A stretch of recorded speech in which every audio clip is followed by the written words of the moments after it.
is LBC. From Global, leading Britain's conversation, The Nigel Farage Show. Mr. Nigel Farage.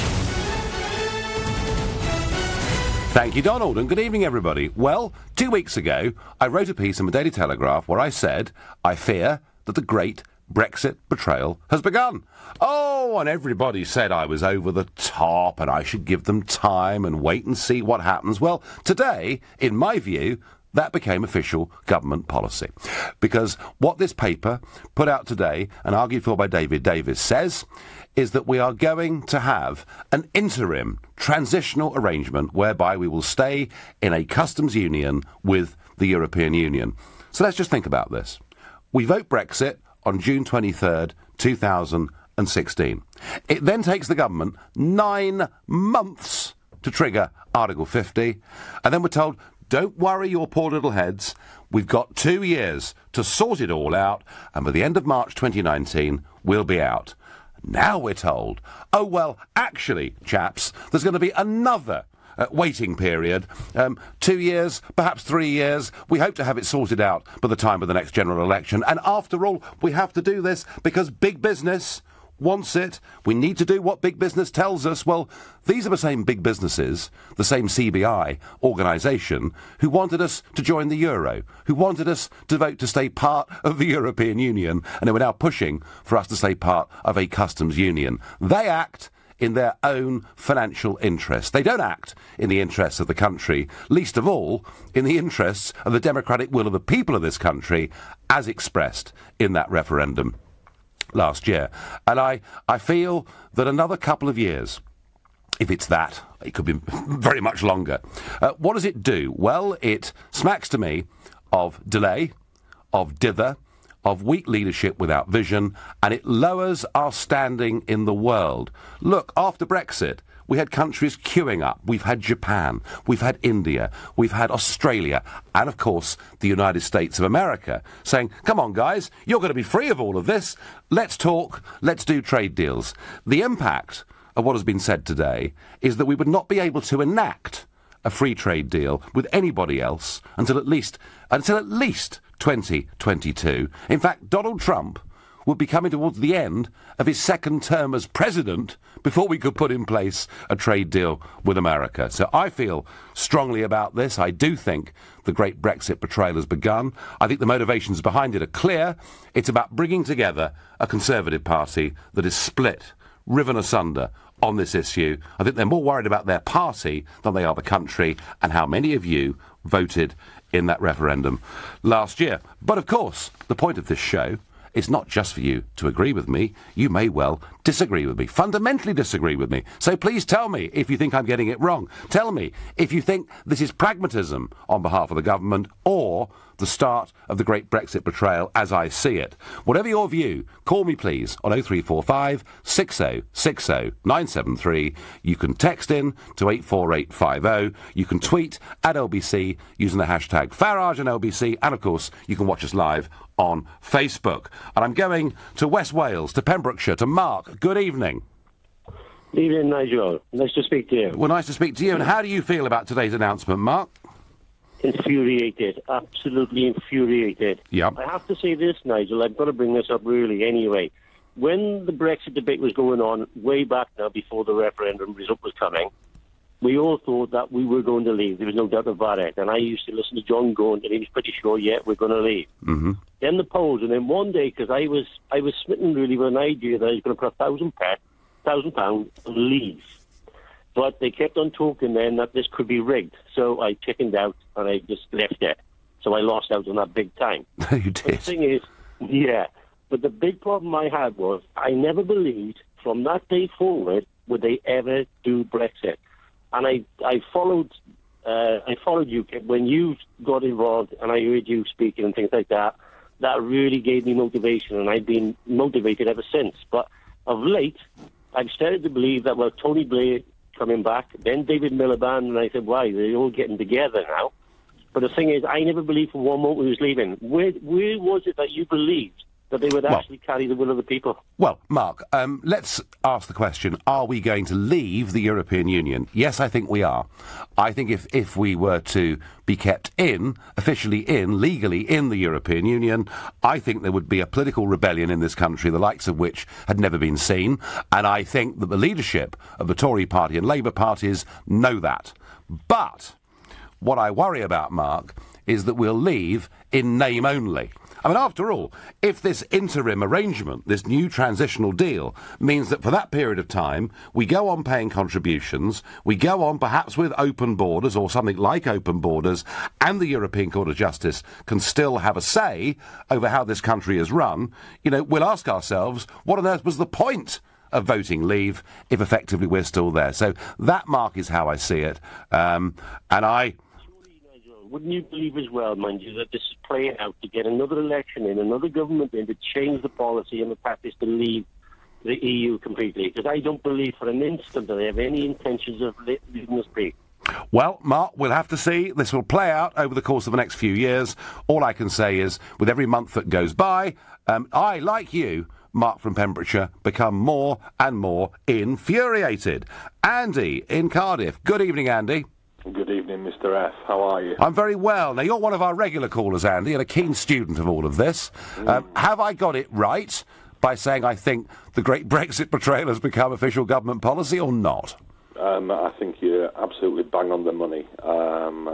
My question to anybody that says it's not is, why on earth did the EU, after saying we will not negotiate with anybody apart from the UK, then start having tea and coffee mornings with MPs that were clearly anti-Brexit? And, were they discussing the niceties of the day, or were they actually discussing ways to put the spanner in the works? Just to remind people, Andy, because people might not remember, that they're not as keen as students as you, but this was the idea that we could only negotiate with a central body for all 27. We weren't allowed to speak to countries individually, and they in turn would simply deal with the UK government. And of course what's happened is Nicola Sturgeon has been across to Brussels, Carwyn Jones from Wales has been across to Brussels, and Jeremy Corbyn has been across to Brussels. And it sort of looks to me rather like a sort of policy of divide and rule coming from them. But in terms, Andy, of a negotiation, I mean, it's very interesting, wasn't it, that there's David Davis saying, look, we want to be really reasonable EU, we want to effectively extend these arrangements, and absolutely slapped down immediately by Guy Verhofstadt in the European Parliament. I mean, I just get the feeling, Andy, my view is we're dealing with very unreasonable people. Oh, absolutely. I think that what's happening is David Davis is in danger of actually losing his credibility.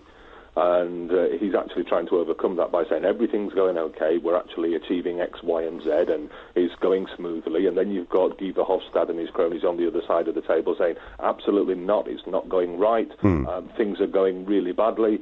And that's a negotiating stance of anybody on the opposite side of a table. I mean, that would be a great shame, Andy, in my view. I like David Davis very much on a personal level. I shared platforms with him all over the country during the referendum campaign. I think he is very sincere in what he wants to do. I think his problem, Andy, is that the party that he's the chief negotiator for is split. You've got on the one side of the cabinet the Philip Hammonds, on the other side of it the Boris Johnsons, and I think, they're trying to steer a path through the middle that keeps the wretched Tory party together rather than getting on with the job. That's my view. Andy, as ever, we love to have your call. We have our regular callers. The last few nights they've all been first-time callers, but we always have some regulars like Andy that really follow this stuff very, very closely. Luca is calling from the delightful Brockenhurst in the New Forest. Good evening. Hello, Nigel. Hi there. So how do you feel about today's announcement?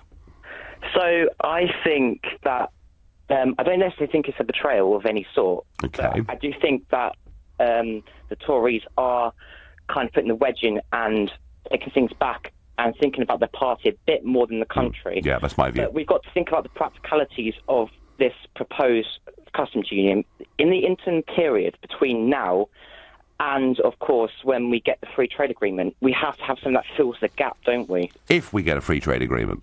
I mean, we should. I mean, logic, Luca, logic says that, of course, the EU should wish to carry on with us in a free trade arrangement. After all, they're selling us 60 or 70 billion pounds worth of goods more every year than we're selling them.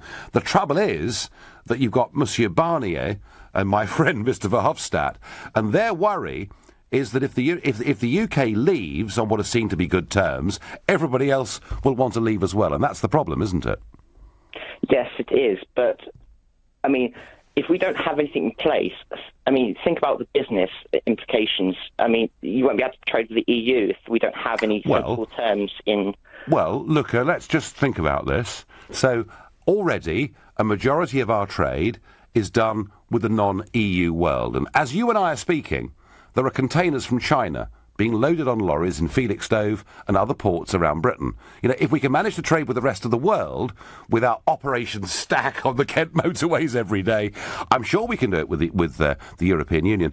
And don't forget, actually, if the EU were to try and engineer an impasse with us on trade, they would have BMW and every other major country in Europe screaming down their neck. So I think business pragmatism... I mean, I understand what you're saying, that we need to put some technical rules in place to make this work. The bit, Luca, that gets me is that effectively we are kicking the can down the road. You know, we are delaying the point at which the will of the people has any possibility of being enacted, and it's now looking like 5 or 6 years at a minimum. And I think that's absolutely outrageous. I mean, Theresa May needs to get her act together and sort everything out. Talking of Theresa May, isn't it interesting that the first really official position we get on the most important issue of the day, and where's the Prime Minister? Still on holiday. Luca, I thank you very much for your call. You're listening to The Nigel Farage Show, exclusively on LBC, live from London, and it's 7:15. Nick Ferrari at breakfast on LBC. Ministers hope to strike a temporary deal with the European Union to retain the main benefits of the customs union for an interim period after Brexit. David Davis has bounded in to the studios. Are we paying this divorce bill? We will meet our international obligations. Michel's getting quite cross with us, of course. And he's saying, oh, you should make your proposal. No, Michel, we want to go through line by line what you're asking for. Nick Ferrari at breakfast. With Hampton by Hilton. Book direct for the lowest price. Every weekday morning from 7, only on LBC. Divorce can be expensive. It affects your finances, assets, home, savings, pension, and most of all, your relationship with your children. It's probably one of the toughest times you'll ever go through. Cordell & Cordell understands these issues and helps men maximise their roles in their children's lives. Call now on 0330 60 60 161 or visit cordellcordell.co.uk. Office in central London. A partner men can count on. Hi, I'm Nas with news if you're travelling to or from London this August and over the bank holiday. We're doing important work to deliver our railway upgrade plan and to bring us closer to completing some of our major rail improvement projects. Some services will be restricted and some will not be running, with no trains at all at London Euston on the 26th and 27th of August. So please, check before you travel at nationalrail.co.uk/August. Or contact your train operator. Thanks for your patience. Network Rail, working for you. Clive, what's doing Wolf? Whale music? You must be one stressed-out private landlord. Yes, I am! Your tenants are struggling financially and can't pay their rent. But you're with Direct Line. They'll repay any unpaid rent until your tenants are out. So drop the stress ball. It'll all be over soon. Ah, that's better. Claim back unpaid rent after 1 month's arrears with Rent Guarantee. Can your insurance do that? Search Direct Line Landlord. Cover purchased as part of legal expenses add-on. Qualifying criteria apply. Restricted claims for existing tenants in the first 90 days when product first purchased. Hi, I'm Michael Owen and I know what it's like to be injured. If you've been injured and it's not your fault, you need to speak to Gowing Law. Text WIN to 80800 and Gowing Law will do the rest. Thanks, Michael. If you've been injured on the road or at work, Gowing Law could help you win thousands in compensation. We can tell you instantly what you might be owed. Find out right now and text WIN to 80800. So win with Gowing. Text WIN to 80800. New Sky Sports is here. So now all our Sky TV customers can get our brand new channel dedicated to the Premier League for £18 a month. With 126 live games and a new weeknight debate show. Exciting, eh, Gary? If you don't have Sky TV, bundles start from £22 a month. Search New Sky Sports today to get our new Premier League channel. Unbelievable! Cancellation requires 31 days notice. New Sky TV customers, £20 setup fee, 18-month contract. Moving house. Nightmare. I need a plasterer, plumber, electrician, builder, painter, locksmith, gardener, and somebody to move my valuables, the drinks trolley. Relax, relax. It's Trust a Trader. They have all the tradespeople you can think of, reputable and reviewed, so you always get a job well done. Well done me, I say, for getting it all sorted. I shall reward myself with a cheeky tipple from the trolley. Chin chin, pass me the gin. Visit trustatrader.com. The Nigel Farage Show on LBC. Call 0345 6060 973. So we're going to stay in a customs union with the European Union for some years after we apparently leave the European Union. And that leaves people like me, yes, infuriated, to quote one of our earlier callers, and feeling that the great Brexit betrayal has begun. But maybe you think it's a sensible, pragmatic thing to do. On Twitter, Nathan says to me, in today's society, isn't what is good for business and the economy also good for us all? Stop your crusade. Well, Nathan, let's have a think about this, matey, shall we? They want open-door immigration, the lowest possible wages. Oh, and Nathan, they wanted us to join the euro, which would have been a catastrophe. No, what is good for giant multinational businesses is not necessarily, in fact, almost in my view, unlikely to be what is good for the whole country. Why do I get the feeling that Nigel Farage isn't going to be happy tonight? Does he worry about having a soft Brexit, says Mark on Twitter? Well, I worry that we're going to finish up with Brexit in name only. But I get by text, Nigel, I couldn't give a damn about what big business think. All they care about is their bottom line, not our historical right to govern ourselves. Mr. Farage, when will you get it? The UK will never leave the EU, says Jimmy. Jimmy, believe me, it will. It will. It's just going to take, I'm afraid, a bit longer than perhaps it should have done. Janet says to me on Facebook, I don't want anything to do with the EU. No customs union. Get us out, she screams. And I suspect she's reaching for the drinks cabinet as I speak, because she's had enough. Pamela says, oh, for God's sake, why don't we just walk away now on our own terms? That is getting more tempting, Pamela. And actually, I have to say that when I'm out and about on the street, increasingly, I sort of stop at the petrol station or whatever it may be, that's what people are saying to me. You know, why are we waiting? Why is it taking so long? And what the government did today was to make sure it's going to take a hell of a lot longer. Tony from Wimbledon is my next caller. Good evening. Hello, Nigel. How are you? Well, I'm a little bit upset today, but I say that. I'm not surprised, Tony. You know, I wrote this 2 or 3 weeks ago. I felt there was a Brexit betrayal going on, and it's now become official government policy. Well, I'll start off by saying it really is a pleasure to speak to you, and I say pleasure as someone who voted Remain, but also recognising the fact in terms of what you've done, you know, what you've personally done in terms of bringing us to this current position. Now, when the campaign itself was run, I don't want to revisit the campaign and re-debate it, but when it was run, people said that this is going to be complex and it's going to be hard and it's not an easy thing to do. But I remember you clearly saying, you and others saying, you know, we'll get our freedom back, you know, we'll be in control, and it's something we can do very, very quickly and easily. Yes. I think the reality and what's becoming very clear is this is not an easy thing to do. This is incredibly complex. This is one of the most complex things we as a nation are ever undertaking.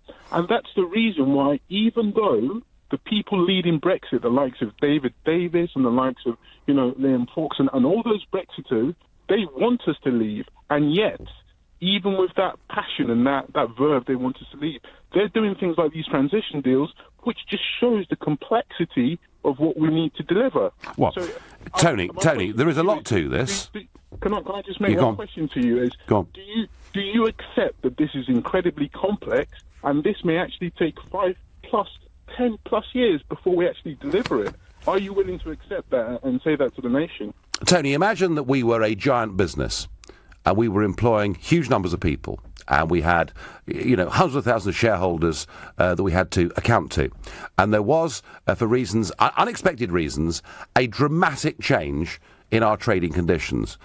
The argument would not be coming from the accounts department, that this is all desperately complex. It's going to take us 5 or 10 years to sort this out, because you go bankrupt. And I'm afraid, Tony, yes, of course it's complex, but more important than that, it's important. You know, it is the most important thing we're going to have to do in our lifetimes. But the argument that it all takes forever, you know, Cameron telling us, oh, well, of course, you know, and a new trade deal could take 10 years or longer. Interesting, isn't it? It's all about attitude, Tony. It's all about can do or not. And when you see that Australia, for argument's sake, negotiated a trade deal with the United States of America, the negotiating phase of which took 10 months from start to finish, you begin to understand that the argument we get from professional bureaucrats and career politicians that this should all take forever, frankly, isn't good enough. And, Tony, I repeat my point that it was 9 months from the day we voted Brexit before we even triggered Article 50. There's a 2-year period, you know, during which Article 50 gets dealt with, and now they want several more years. Tony, it just isn't good enough. Please do let me come back on this, Nigel. I'm letting you. So it's a good analogy you've used, except it's highly simplified, and B, it's unrealistic. We are not an organisation. We're not a company that has an accounts department. We're an incredibly complex country with different rules, regulations that we need to abide by. We don't just report to we don't just tell the accounting department what to do. We have to satisfy the needs of a myriad of different requirements. And your whole point around how long it takes to negotiate a contract, yes, in some cases it's taken a few months to a year to do, but in reality, the average deal takes years to negotiate. So I think you need to be honest with the people. A lot of the people listening to this call listen to you, and they use you as a guiding star, North Star. Well, Tony, if your points are right, Tony, it's not as easy as you've made it sound. But I worry, Tony, hang on. I worry that what actually is happening, what really is going on, is that complexity is being used as an argument by many in our political class to try and delay this forever and effectively stop Brexit from happening. And there are, voices out there, the Vince Cables of this world, and some in the Labour Party, being very clear and saying, we don't want Brexit to happen at all. We feel there's now a chance for us to stay in. Tony, I thank you very much for your call. And Tony, making a very good point that this is not straightforward. It's not easy. But I do not see much vision from our government, let alone, and all we've discussed so far is the EU. We'll talk in a little bit about the rest of the world, perhaps. Elizabeth in Shrewsbury, good evening.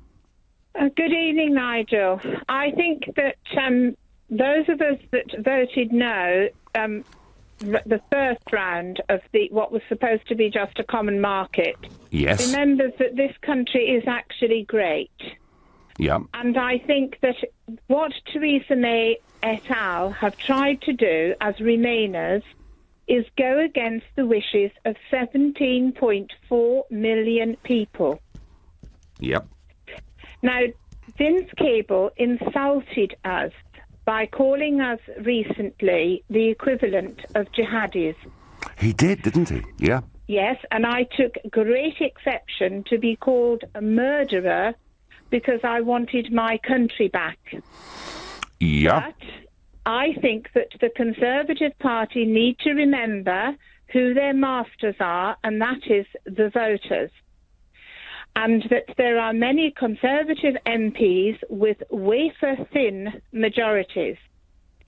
Now, if they try to do this, however many sound bites they put out from Philip Hammond or Liam Fox or Theresa May from her 3-week walking holiday, I predict that if they do not follow the will of the British people, there will be uprisings in this country the like have never been seen.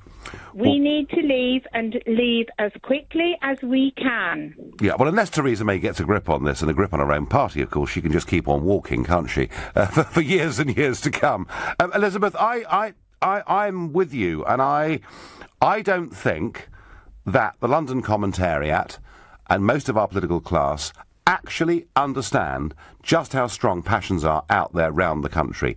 People who voted Brexit, many of them believed it with their heart and soul, and they are going to be, Elizabeth, I agree with you, absolutely more than furious. They'll want action if it's not delivered. Elizabeth, I thank you for your call. Nigel, Theresa May couldn't run a church fete, let alone the Brexit negotiations, says Laura from Essex.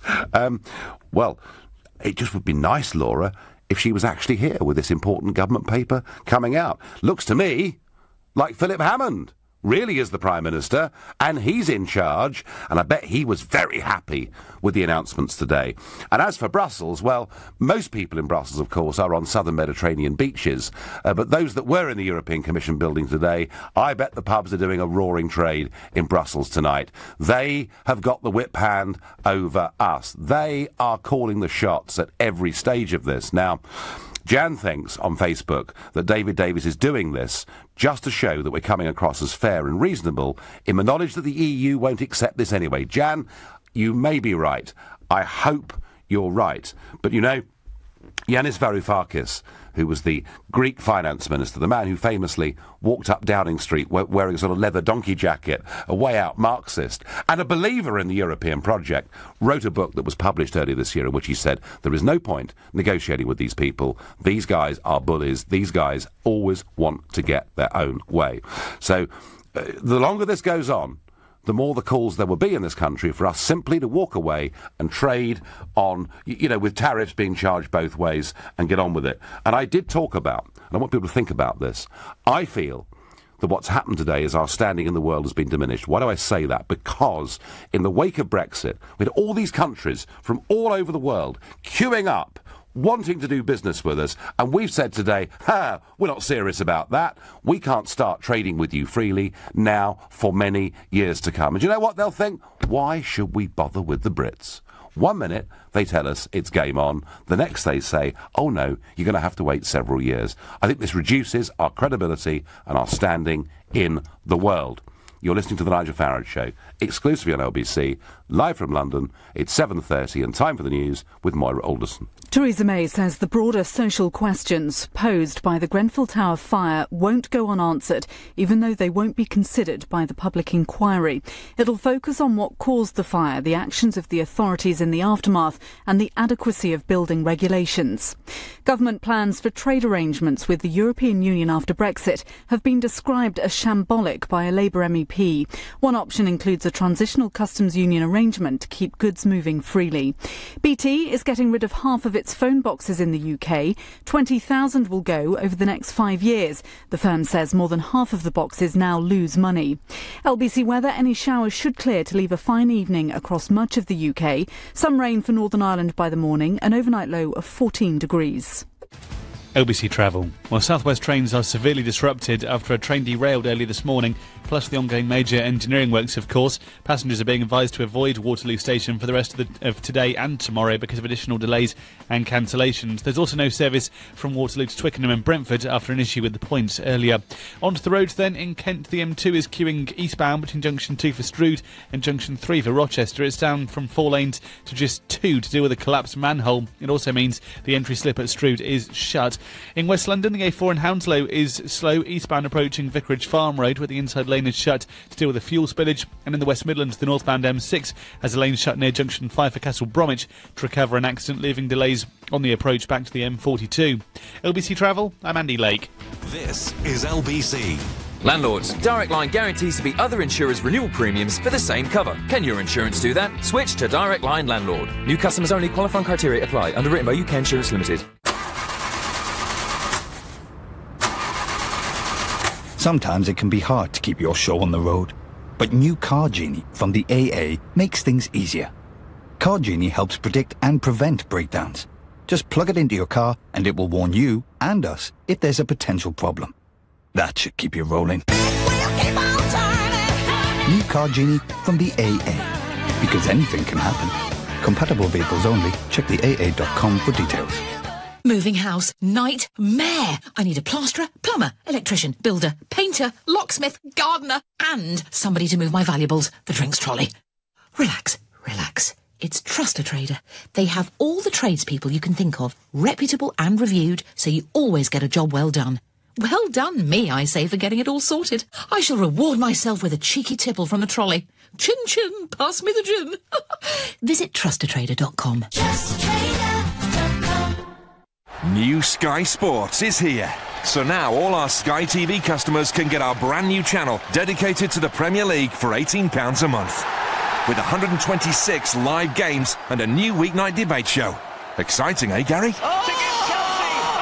If you don't have Sky TV, bundles start from £22 a month. Search New Sky Sports today to get our new Premier League channel. Unbelievable! Cancellation requires 31 days notice. New Sky TV customers, £20 setup fee, 18-month contract. Your future is here. The Global Academy in Hayes is a state school for 14 to 19-year-olds interested in a media career.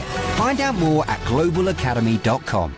Are you confused about PPI? At PPI Hotline, we want to give you the facts. There is absolutely every reason to check you had PPI. Even if you think you never have, we can help you find out, as you could be owed thousands. And now there's a deadline. We just need the name of the bank you've had loans or credit cards with, and we'll check for free. So find out now if you're owed by texting WIN to 82222. PPI Hotline. Text WIN to 82222. Leading Britain's conversation. LBC, The Nigel Farage Show.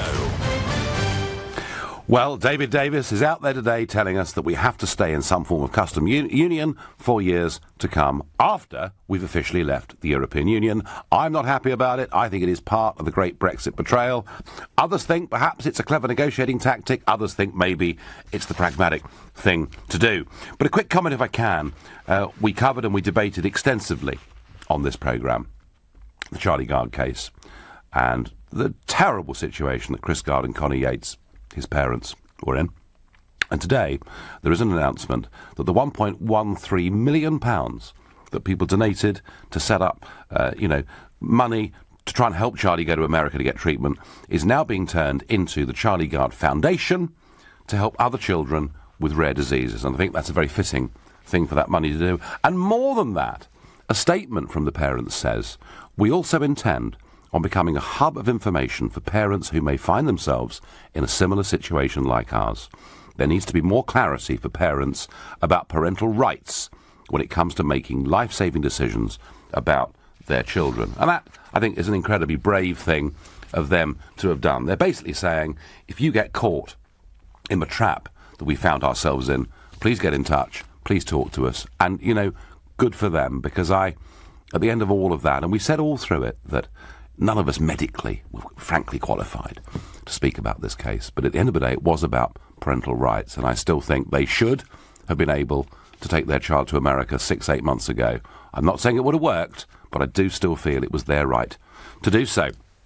Back to the great Brexit debate and all sorts of comments coming in.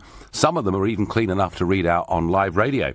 Brian from Exeter says, are you going to get engaged in politics again, or are you going to just stick to doing your radio show? Brian, I'll give you the answer to that before the end of the show. This is becoming the kind of Brexit that nobody wanted and nobody voted for. We need a general election soon, or better still, a new Prime Minister, says Stephen in Birmingham. Well, I don't think the public are in any mood for another general election. Honestly, I don't. And Cecil makes a great point on Facebook, and it echoes one that we heard earlier. He says, I was actually encouraged by the proposals today in that it puts the ball firmly in the EU's court. And if they say no way, then we can simply walk away. Well, fine, Cecil. But, they're saying the reaction we're getting today from them is they won't even engage with this because they want us to agree to a Brexit bill, etc., etc., etc. And I wouldn't be surprised, Cecil, if David Davis, in his heart, might not agree with what you've just suggested. That David Davis may think, right, the clever way to play this is for us to be generous in every way we possibly can be. And if they are absolutely behave like many of us think they will, then we simply say, goodbye, we're off, we're not paying any more money, we're gone, we'll trade with you on WTO terms and open ourselves up to the rest of the world. Even if David Davis himself thinks that, the British Cabinet and governing party doesn't. And that's the problem here. The real problem to getting clarity over Brexit is that actually the majority of the Conservative Party in the Commons, not in the country, but in the Commons, never really wanted us to leave. And that's, I feel very strongly about that. Jim from Pontypridd, good evening. Good evening, Nigel. Now, Wales, of course, we were always told, Jim, that, Wales would, of course, because Carwyn Jones told me, when I did a debate with him in Cardiff, that Wales, of course, would vote firmly to remain in the European Union. And Carwyn Jones is a prat. Hang on, we haven't quite got to the watershed yet, Jim. But, of course, Wales did vote to leave, did it not? It did, and we are still of that mind. What we want is action. Yes. We have had people talking, and you yourself quit halfway through the job. And 25 years wasn't bad, Jim, was it? No, you went through, you were a prime mover in Brexit before the referendum. Yeah. You achieved that, and then walked away and left the Conservatives to sort it out. Well, Jim, had they asked me to play a role in it, I would have done. But I'm beginning to see today why they would never have asked me in the first place. Yeah, I'm sure you would have liked to have been the ambassador to the United States, but never mind about that. Well, that was a slightly separate thing, but it was a fun idea for the president, certainly. But, Jim, tell me, as somebody who wants action, how are you feeling tonight, knowing that we're going to stay in a form of custom union for some years after we officially leave the European Union?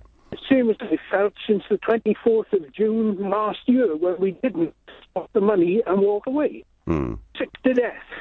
Okay. So Jim, you're of the opinion we just walk and don't waste our time, yeah?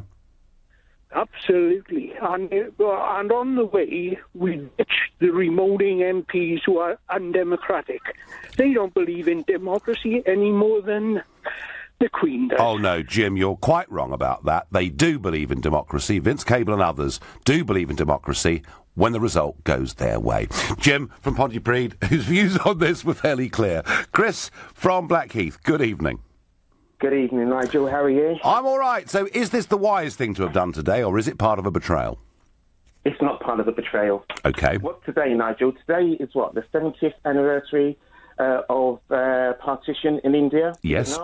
So India became an independent country today, yep. I believe, and Pakistan yesterday. Yes. Now, if you sit there and if Jinnah was alive today, would Jinnah be sitting there and saying, this is the Pakistan that I envisage? I can't even say the word now, but you know what I mean. I don't think he would, okay. No. Right, exactly. So, Nigel, you're in a position of being able to take your disciples with you and say, look, guys, slow down. We want the best for the country. But instead, what you're doing is you're stoking the fire, you're stoking the flames and saying, oh, it's a betrayal, it's a betrayal. It's not a betrayal. We had this conversation about 2 weeks ago. Actually, Chris, let me just say this to you. I was very frustrated that it took 9 months to trigger Article 50 when David Cameron had told us it would be triggered immediately. But I did, Chris, actually accept the Article 50 process. I accepted that under this treaty, this is the process, the legal process that we ought to go down. And I have said that okay, if it does take 2 years, it takes 2 years. I hope we can get it done quicker. My problem now, Chris, is this. 9 months to trigger it, 2 years to be part of it, and now 2 or 3 years, or goodness knows how long after that. I'm not trying to stoke the fires, but and I've also, Chris, by the way, been reasonable about the settlement, accepting we have obligations up to the middle of 2020. I have actually been reasonable about this, but I now begin to get the suspicion that there are many, Chris, in our political class who want to just kick this down the road forever and ever and ever in the hope that it won't happen. Okay, can I come back now? And You say certainly can. Right, okay, so you mentioned earlier on, I was in Sainsbury's at the time, and I'm now cooking the dinner in the kitchen. Right. You mentioned earlier on, okay, so if my wife comes in and has a pop at me, just mute it, okay? Right, but you mentioned earlier on that if it was a business, yep. We wouldn't have done this.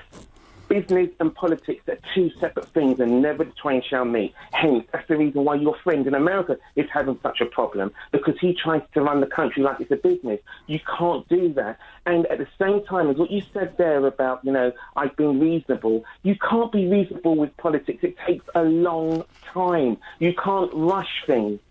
Well, why is it, Chris? Why is it, Chris? I mean, you know, and I've heard the arguments about complexity and how difficult it all is.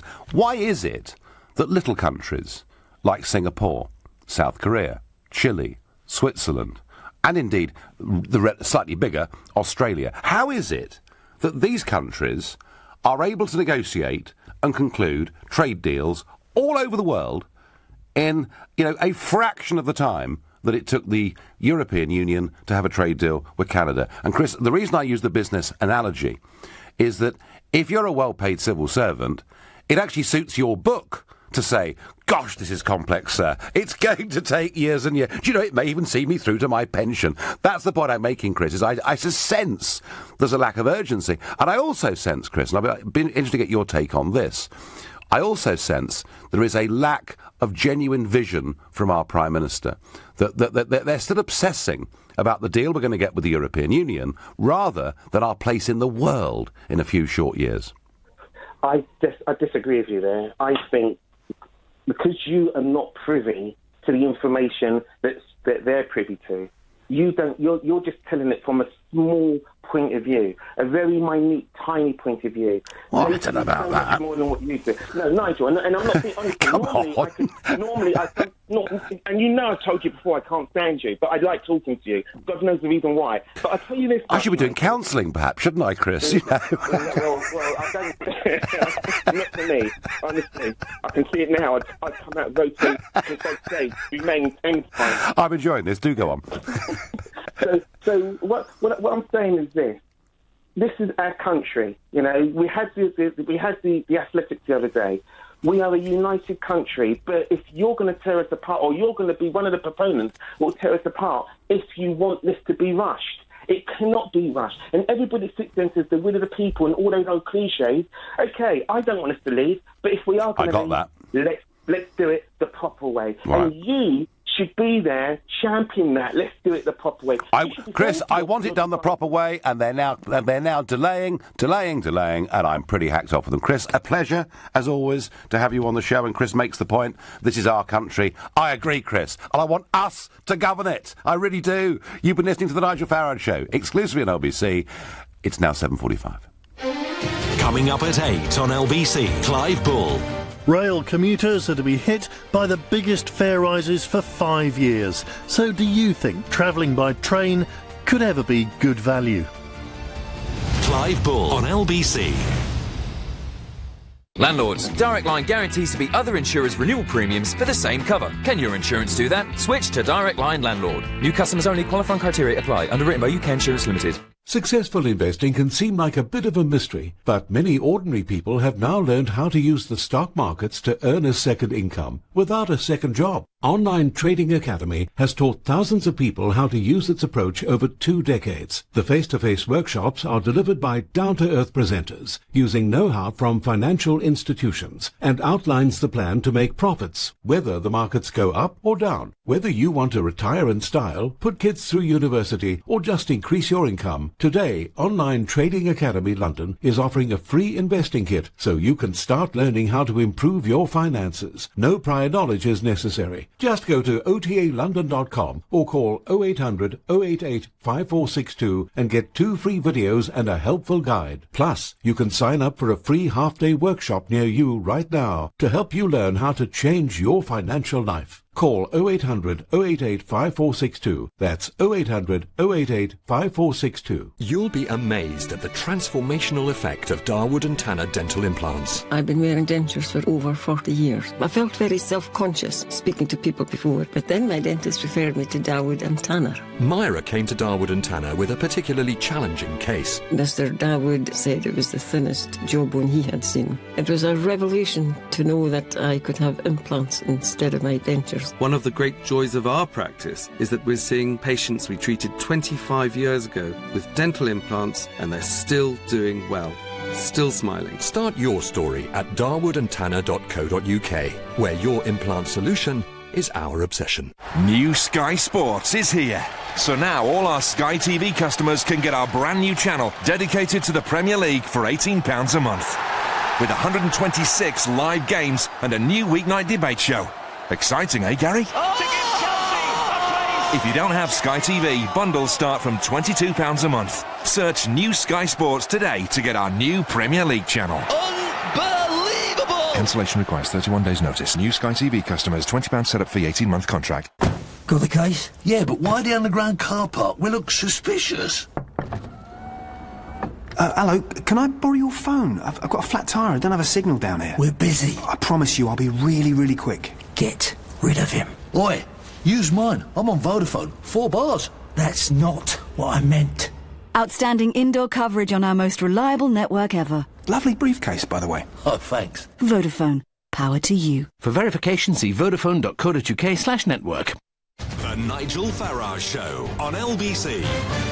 We're staying part of a customs union deal with the European Union for many, many years to come. I'm not happy about it. I see it as a betrayal. Some others think it's a good idea because business wants it. Some think it's a cunning plan. Though actually what Davis wants to do is to show how reasonable we are so that when they reject it, we can simply walk away. And I've made the point, even if David Davis himself wants that, I can't see the British Cabinet actually ever doing it. Interestingly, though, what about Labour? Fred asks me, is Jeremy Corbyn happy the Brits are being stitched up again? Well, Fred, it's very interesting. The Labour Party have been pretty quiet on this today. Chris Leslie, late last night on Newsnight, saw this as a good sign, the government paper. He hoped we could begin the reversal of the whole Brexit process. And Keir Starmer today, and indeed the International Shadow Trade Minister, Bill Esterton, have been, shall we say, vague on where they stand on the customs union. So the Prime Minister is on holiday, and Her Majesty's loyal opposition are, at best, vague. I get a very interesting one here. Nigel, I've given up my bridge evening tonight to listen to you, as this is the most important piece of strategy the government has voiced. It is, all of which makes it the more surprising that the Prime Minister isn't out there leading the charge on this. Are we between the devil and the deep blue sea? Both Tories and Labour are Remainers, says Brian in Plymouth. Well, that's what the referendum exposed, wasn't it? It was the gap, the gulf between the political class and ordinary people in this country. And let me tell you something, that hasn't got better. In fact, the numbers of people who now want Brexit to happen are way bigger than the 52% who voted in that referendum.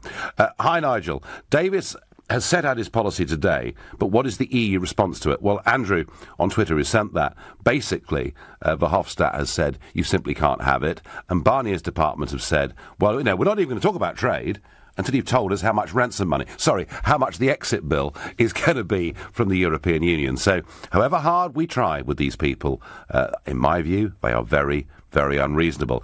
Others take a different view. Jeff, who on Twitter identifies as part of the 48%, says, when will you all realise the only ones to benefit from Brexit are the rich elite that the people hate? Well, Jeff, my view is that you're looking through the wrong end of the telescope. It is actually the rich established elites that would have done anything they could to keep us as part of this union. Kevin in Bridgend. We're heading to South Wales again and again tonight. Kevin, good evening. Good evening, Nigel. So, I did like the last caller's comment. I can't stand you, but I enjoyed talking to you. I know. Well, I mean, I'm not sure whether that was a victory for me or for talk radio or actually for the democratic process. Because isn't the point of democracy that rather than physically fighting each other, we talk to each other? And the worry is that when you take democracy away from people, that perhaps they might turn to other means. So we're going to try and keep it clean, Kevin, and we will with you as well. Yeah. It's true, but I have a problem, because on the balance I am a slight Remainer, but now, post-referendum, I am absolutely a Remoaner. And really, my complaint is the referendum was effectively a fundamental change of the Constitution, and as such I would have hoped for a far higher threshold than a simple majority.